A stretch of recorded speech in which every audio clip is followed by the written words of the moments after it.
আসসালামু আলাইকুম ওরহমাতুল্লাহ। আমি এখন কথা ও কবিতা পাঠের আসর পর্ব ৭৩ নিয়ে আলোচনা করছি। এখন যে কবিতাটি নিয়ে আলোচনা করছি, কবিতাটির নাম দুর্নীতি। নেওয়া হয়েছে ঝড় কাব্যগ্রন্থ থেকে। কাব্যগ্রন্থটি আমারই লেখা।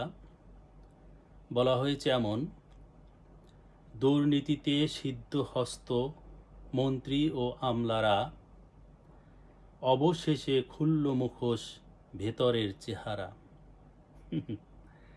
দুর্নীতিতে সিদ্ধহস্ত মন্ত্রী ও আমলারা, অবশেষে খুলল মুখোশ ভেতরের চেহারা। দেখুন, কি বলবো, এই যে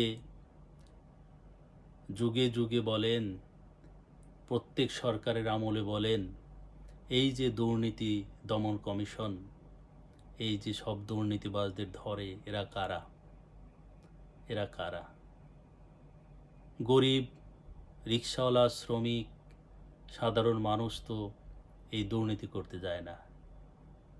তো এই দুর্নীতি দমন কমিশন কাদের ধরে? এই মন্ত্রী আমলারা, এরাই যত দুর্নীতিবাজ। দুর্নীতিতে সিদ্ধহস্ত মন্ত্রী ও আমলারা, অবশেষে খুলল মুখোশ ভেতরের চেহারা। ঝড়ের মতো মিষ্টি বলি ছড়িয়েছে যত্র তত্র, ধোকা দিয়ে করছে বোকা কথা দিয়ে সহস্র। দেখছেন, ঝড়ের মতো মিষ্টি বুলি ছড়িয়েছে যত্রতত্র। তারা তো মিষ্টি বুলি ছড়ায়, ঝড়ের মতো মিষ্টি বুলি বলে। তারা সৎ, তারা সেবা করছে, দেশের সেবা করছে, মানুষের সেবা করছে, কত মিষ্টি বুলি ছড়ায়।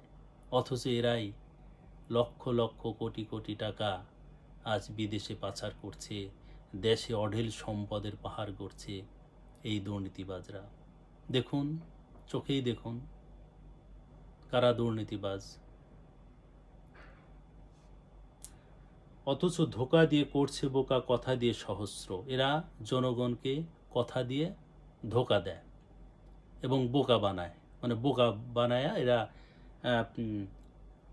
হাজার কথা দিয়ে, মানে যে হাজার কথা দিয়ে বোকা বানাতে চায়। এই এরা ধোকা দিতে যায়। দেশের স্বার্থ চুষে চুষে গড়ছে ইমারত, গরিব দুঃখীর মুখের গ্রাস কেড়েছে অবিরত। দেখছেন, দেশের স্বার্থ চুষে চুষে গড়ছে ইমারত, গরিব দুঃখীর মুখের গ্রাস কেড়েছে অবিরত। গাড়ি বাড়ি ব্যাংক ব্যালেন্স বিদেশেতেও পাহাড়, নিজের দেশ শূন্য করে ভিন দেশেতে পাচার। নিজের দেশ শূন্য করে ভিন দেশেতে পাচার। পুরাতন তো আছেই, এ নতুন যারা সরকারে গিয়ে আবার সরকার থেকে নেমে এসেছে, তাদের কথাই চিন্তা করুন যে তারা কি করছে, কার কার বিরুদ্ধে কত দুর্নীতির অভিযোগ উঠছে। পুরাতন তো আছেই, আর যারা যাওয়ার আগে কত মিষ্টি মিষ্টি বুলি বলে, তারা একবারে সব কিছু করে ফেলবে। অথচ যাওয়ার পর এখন ভিতরের চেহারা সবারই দেখা যায়। নিষ্পাপ চেহারার মধ্যে, সরলতা চেহারার মধ্যে কি ফুটে উঠেছে ভিতরে। ওরা ৭১-এর দিনের কথা সহজে গেল ভুলে, দেশের সাথে বেঈমানি মির্জাফরের দলে। দেখুন, ওরা ৭১-এর দিনের কথা সহজে গেল ভুলে। কারণ এই যে ৭১-এর দিনের কথা সহজে ওরা ভুলে গেছে। কি রক্ত ঝরে, কত কষ্ট করে, কত শহীদ হয়ে, কত সম্ভ্রম হারিয়ে এই দেশ অর্জন করা হয়েছে। তো সেই দেশের কথা ওরা ভুলে গেল, সেই দিনের কথা ওরা ভুলে গেছে। আর এই জন্যই তো দেশের সাথে বেঈমানি মির্জাফরের দলে।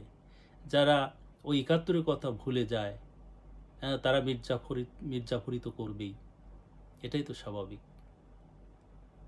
দেশের সাথে বেঈমানি মির্জাফরের দলে। কারণ এই দেশের সাথে যে দেশ এত রক্ত ঝরে, সম্ভ্রম হারিয়ে, শহীদ হয়ে, রক্ত ঝরিয়ে যে দেশ কত ত্যাগে যে দেশ অর্জিত, সেই দেশের সাথে তো বেইমানি বা মির্জাপুর করা চলে না।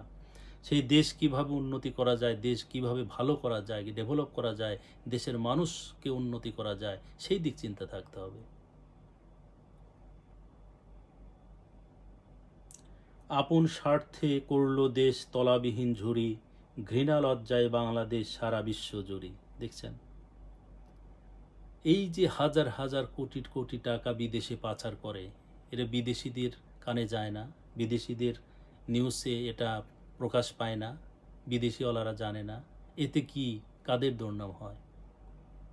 যে দুর্নীতিবাজ, ওর তো লজ্জা নাই, ওর তো দুর্নাম হবেই, কিন্তু সেই সাথে যে দেশের মানুষের এবং দেশেরও একটা কলঙ্ক। এই হলো দুর্নীতিবাজদের নীতি। ওরা ধিক দিয়েছে আল বদর আল শামস রাজাকার, দুর্নীতিবাজরাই আজকে বড় ৭১-এর রাজাকার। দেখুন, যারা ৭১-এ দেশের সাথে বেইমানি করেছিল, একটা গোষ্ঠী, তাদেরকে রাজাকার আল বদর আল শামস বলা হয়। ওরা খুবই ঘৃণিত, কিন্তু যারা তাদেরকে এই কথা বলে ধিক দেয়, তারাই তো দুর্নীতিবাজ, তো তারাই তো বড় রাজাকার, বড় বড় আল বদর আল শামস, বড় রাজাকার। যারা দুর্নীতিবাজ করে দেশটাকে আরো পঙ্গু করতে চায়, তলাবিহীন ঝুরি করতে চায় বা তলাবিহীন ঝুরি করে, তারাই তো বড় মির্জাফর, বড় রাজাকার। তাই বলা হয়েছে ওরা ধিক দিয়েছে আল বদর আল শামস রাজাকার, দুর্নীতিবাজরাই আজকে বড় ৭১-এর রাজাকার। ওরাই ছিল জাতির বিবেক, দেশের কর্ণধার, ১৮ কোটি মানুষ ওদের জানায় ধিক্কার। দেখছেন, ওরাই ছিল জাতির বিবেক, ওরাই ছিল কর্ণধার জাতির, এখন ১৮ কোটি মানুষ ওদের ধিক্কার জানায়। কারণ দুর্নীতিবাজদের তো কেউ পছন্দ করে না, সবাই ধিক্কার জানাবে, এটাই স্বাভাবিক। অতএব এরা হলো গিয়া মুখোশের আড়ালে সব কিছু লুকিয়ে থাকে। যখন ধরা পড়ে তখন বোঝা যায় আসলে কে দুর্নীতিবাজ। সাধারণ গরিব মানুষ, শ্রমিক, সাধারণ মানুষ কিন্তু এই দুর্নীতি করতে যায় না। এই মন্ত্রী আমলারাই এইগুলোর সাথে জড়িত, এরাই যে দেশটাকে যে তলাবিহীন ঝুরি করছে। তাই কবিতাটির নাম দেয়া হয়েছিল দুর্নীতি। আলোচনাটি এখানে শেষ করছি। আসসালামু আলাইকুম ওয়া রাহমাতুল্লাহ।